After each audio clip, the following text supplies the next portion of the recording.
Hey, Browntown. Hope you're all doing well. Got Warwind 75 for you. Um, we've been in a little bit of a funk lately, but we got kind of lucky in this war. And the other clan didn't really do too much to us. Used almost half their attacks, so we lucked out. I'll show you the few good attacks that we had. Gonna leave, we get a 97% 2-star and a 10. I'll save that for last, since usually we just do the 3 stars, but it was a very nice attack. So here's our first 3-star by Swindy. And he's doing a Quattro, a Penta today. So here goes the Golem. He's going in for the Archer Queen and the air defense.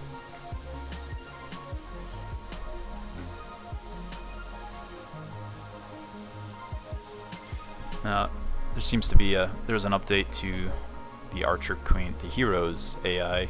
It's a little bit harder to get them to go in and do the nice lightning there.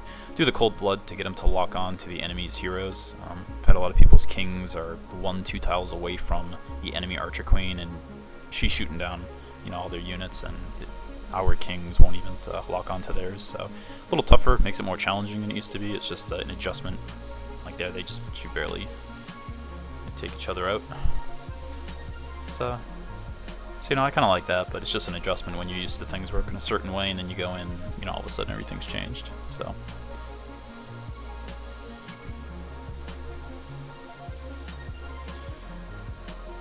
he's got the nicely placed rages.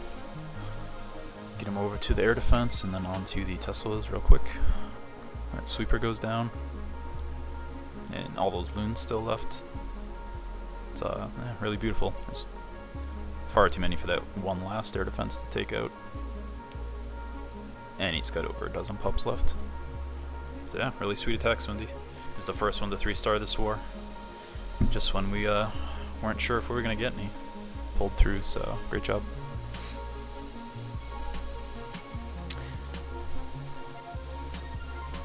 You'll notice a lot of our replays of these Laloons, whether it's Quattro, Penta, Hexa, it's Swindy, it's usually Peter, Hex, who used to be Rose. So we've got a lot of top guys who are pretty good at that. It's not something I've had a ton of luck with, so I've been trying to work on some other ground-based attacks lately.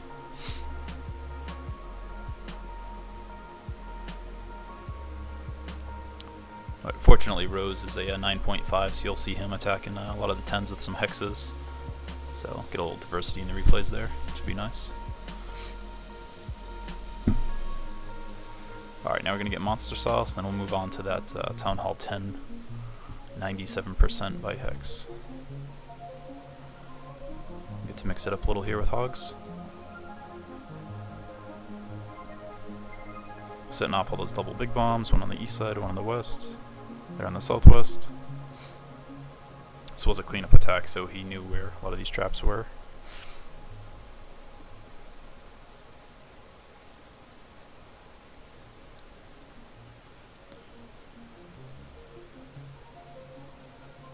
Yeah, talking about people's preferred strats, Kurt's pretty good with this holo.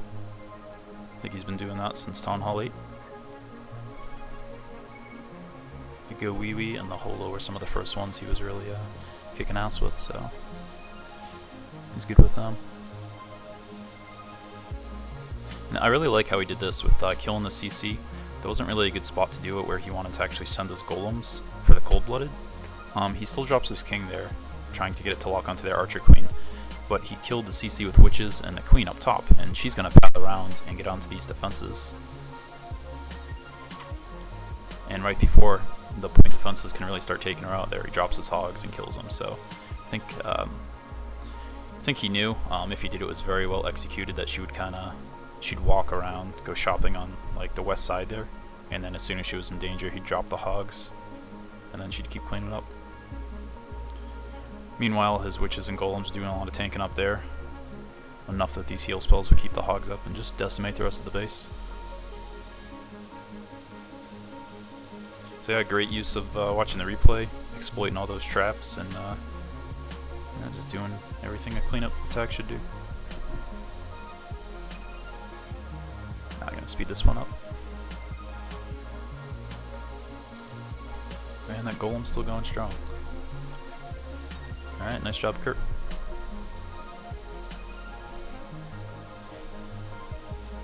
And yeah, that's it. Alright. Here we go with another Hexa. And he was kind of beating himself up. He knew, he messed up some things on this. It should have been a 3-star. It was very close, and I don't want to hammer you a hex. For anyone watching, and I'm going to pause it and point out one thing with the free spell that I know he's already aware of.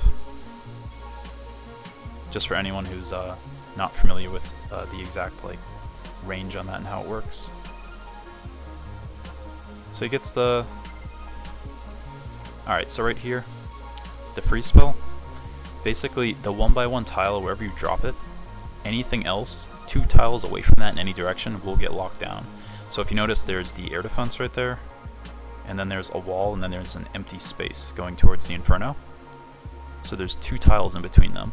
Where he drops it, of the 9 tiles that air defense covers, it's on the southwest one, right in the middle of those southwestern 3 tiles the air defense is on. He drops it right in the middle one, so there's 2 spaces between that and the Inferno. Really, it's 3 spaces to get to the Inferno, and so that's why it doesn't lock it down. If you had dropped it, say, right on the purple wall there, it would have got it. Or even if you dropped it in the space, it would have got, obviously, the Inferno and still the air defense. So ideally, you could have dropped it on the purple wall that's kind of west of the Wizard Tower, and it would have got all 3 of those. So, likewise on the other side, it wasn't really needed, the way that those Raged Loons are coming in, but you definitely could have got the Inferno and the air defense on that side too. So, something you really want to spend a lot of time looking at when you're mapping out bases with the freeze spell is just seeing a lot of times you can get 3 or 4 structures instead of just 1 or 2, which is really key for that. So, keep going here. And you'll see the Inferno on the right side there. It's nuking a few of his loons. It kills 1 or 2, gets a few others pretty low. And now that they're low, that Wizard Tower is just AoEing them. Get a few more down. Archer takes out a few more. So I think if he had locked that down, he'd have like 5 or 6 more balloons up right now. A couple of those towers would have been dead, and would have just ramped up from there. Snowballed, he'd have a lot. He'd have like maybe 2, max 3 defenses on that northeast side. The heroes and the pups still do a very nice cleanup.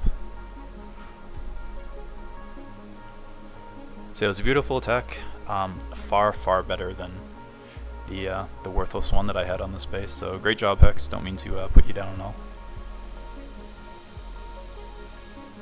That was just meant to be more informative for anyone else who maybe hasn't used a free spell or is just starting to.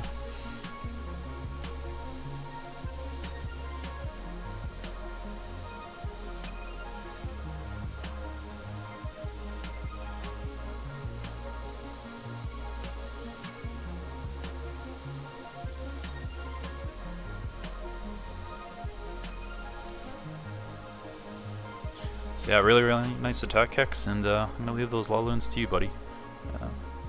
Keep doing work with them.